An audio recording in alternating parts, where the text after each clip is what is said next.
Hey guys, so today I'm going to be explaining 5 things you can do to help you get out of gold or silver, or silver or gold I should say. Um, so these 5 things are pretty important, like I said in the last one, like the last video like this. These aren't the only 5 things that you can work on to improve, but there are going to be some very important things in each of these tips. So I'm going to go ahead and start with the first one. The first one is use comms for basic scenarios and then slowly learn more complex ways of communicating. So most people in gold or silver are not really going to comm at all. If you say even basic things, you're already in the minority of people that do that. So that's really good. Kudos to you if you do that. But by using comms for basic scenarios, what I mean is whenever, things like, okay, where are the enemies? Where do we want to push as a team? How much did I hit this person for when I died?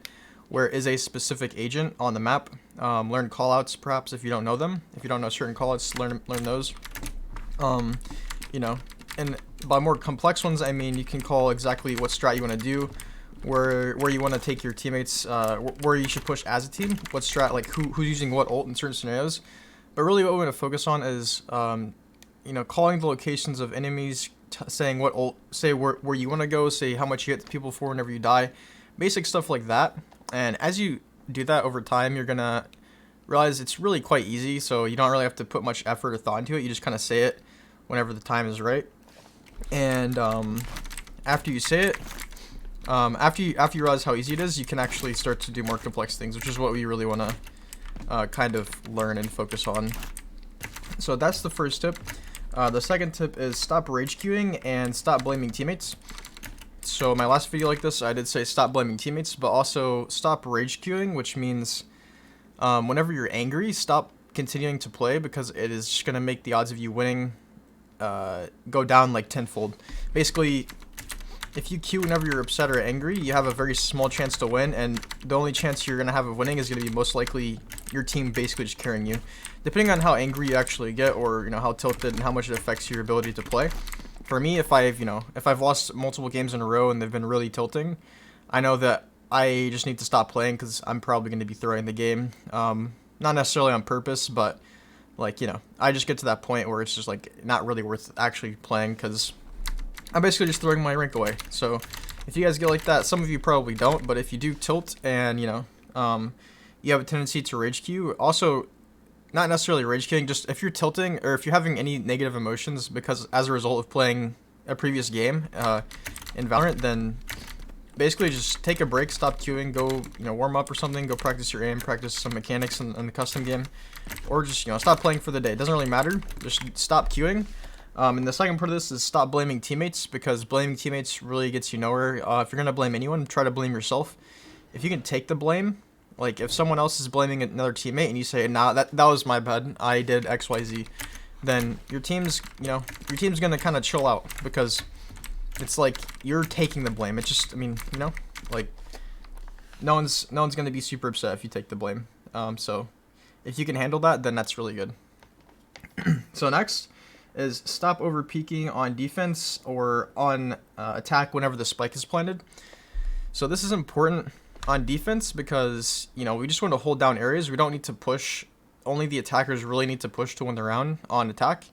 And whenever you're on attack and you get the spike down, it's the same thing. You just need to defend. So basically, knowing when to push and when not to push. Over peeking is a problem that I used to have a lot, and it's something I've learned to kind of get control of. I know a lot of duelists have this problem because they just want to get kills. So say you enter into a site, you get 1 or 2 kills, but then right after you entry, you'll just go into their spawn wanting to get the ace, wanting to get a third one, and you'll just die, and then you're just basically making it harder for your team to win. And so, yeah, just chill, just sit on site whenever you're on defense or whenever you're defending the spike as an attacker. Pretty much either way, you just want to kind of chill out, and you just tell your team as well, don't peek. We don't need to peek. We're playing the objective. That's how we win the round. That is, to sum up this rule or this tip, nice and succinctly, that's kind of how it goes. So the next tip is buy with your team and don't force every round. So this is a problem that doesn't impact as many people, but I know a lot of low rank players don't really know what buying means. So a big thing you look at here, if you look at my screen, the top left here, it says min next round. This stands for minimum next round. If you hover over this, when you're in a game, it'll tell you how much you'll get for a win and for a loss, and how much you'll have at the start of next round, assuming you don't get the spike down or defuse a spike or get a kill. So you want to have generally, if it's not a buy round, you want to have at least 3,900 credits, because that means you can buy full armor and phantom or vandal, and preferably you want to have your abilities on the round, like this round, or the ability to buy abilities next round. So if you're basically just forcing every round, it's bad for multiple reasons. One, because you're probably not buying with your team, which means you guys aren't, you guys aren't really on the same wavelength.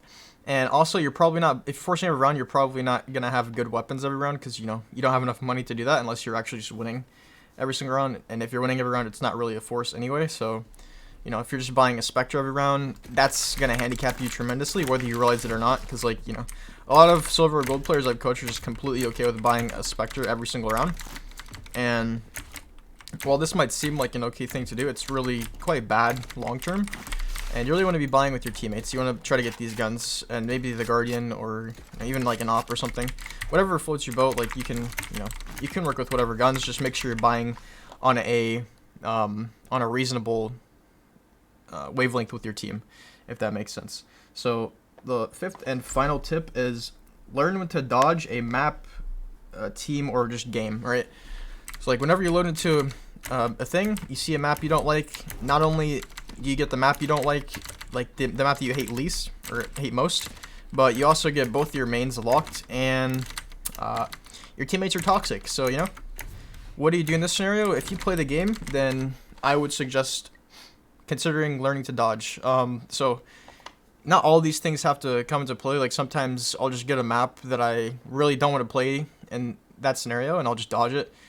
Worst case scenario, you're gonna lose 3 RR or a 3-minute dodge timer. I don't really know how it works, because I've seen on my main, I get -3 RR, which I really could care less about. And on another account, I got a 3-minute ban.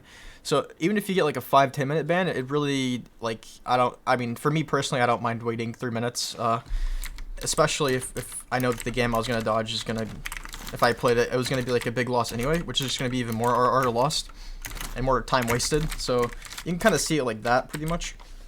And so if it's not a map, if you really like a map but your mains get picked, for example, and you don't really know who else to play, then just stick with that.